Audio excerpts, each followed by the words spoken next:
Yeah, so I'm in my seventh year. Actually had no franchise experience whatsoever. I had a lot of corporate experience in high tech, specifically Hewlett Packard.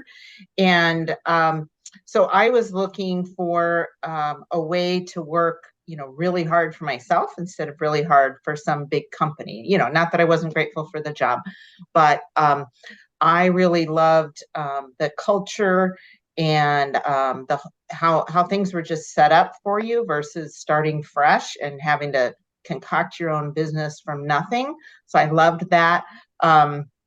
And the how there's so much collaboration and so much partnership amongst owners, and that's helpful. At first I thought, well, that'll be helpful for me to start up, but now I'm in my seventh year and it's still helpful for me. I still learn something else from my peers, and I can learn from Bear, who's brand new, and I can learn from somebody else who's been doing this for 15 or 20 years, because it's that kind of collaborative type of setup.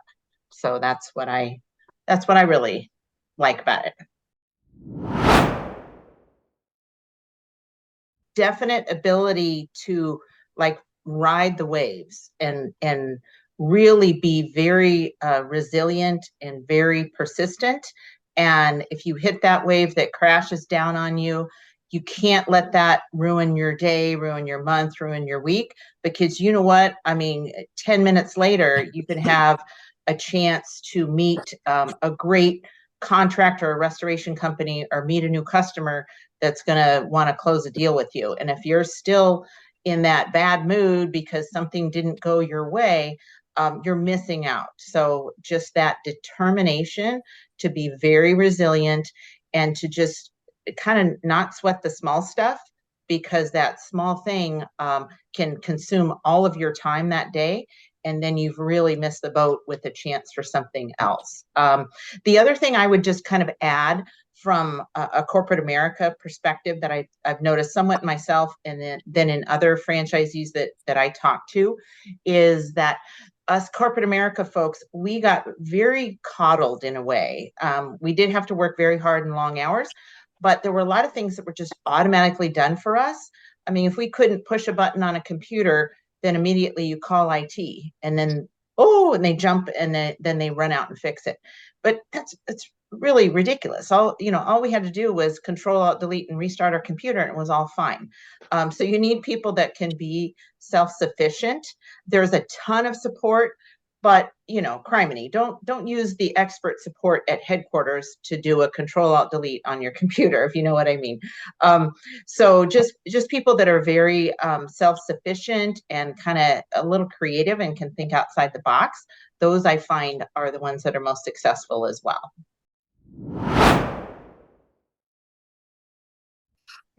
I like how Floor Coverings International is always practicing continuous improvement. There's a survey after every event, every activity, and coming from corporate America, I'm impressed with that they change their tools, change the software. They take input from us and make those adjustments. So it's much different now. The tools that Bear has, it's like I look back and go, oh, wow, those are really different than what I had. And that's so good because they continue to evolve.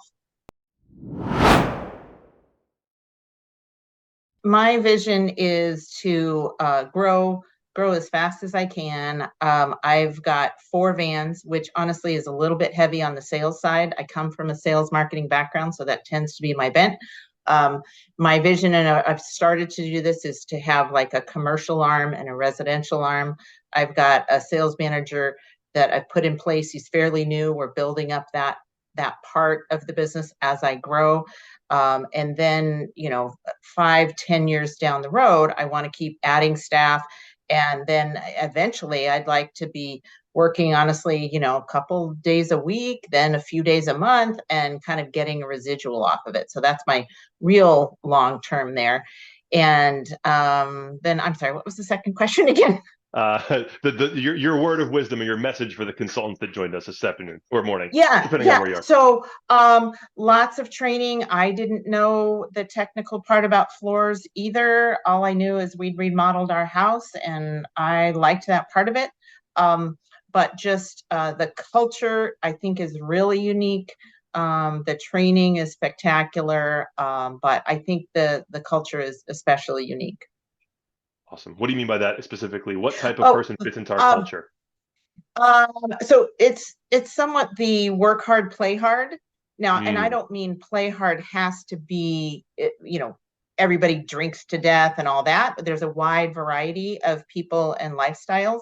But it's the very, very collaborative, kind of that friendly competitiveness that goes on amongst us as well, that helps us all be better, and how we can sometimes kind of joke with each other, rib each other, and yet we also can have those very, very serious, passionate phone calls with each other. We get to know about each other's families, and oh, your kid is struggling, hey, how can I help you? It's nothing to do with flooring. We just build those tight bonds. So and I'm lucky to have friends, all over the United States and Canada. We started out with very heavy on Home Advisor Angie, and over the years we're weaning ourselves off of the crack, as you kind of call it. You can get really dependent on that, but now everybody I hire, it's their expectation that yes, I will give them a few appointments a week, but it is their job, and it is written in their contracts that they will do networking groups. They will go visit customers, go to senior centers, they'll go to restoration companies, walk into a contractor's office to build their own book of business as well.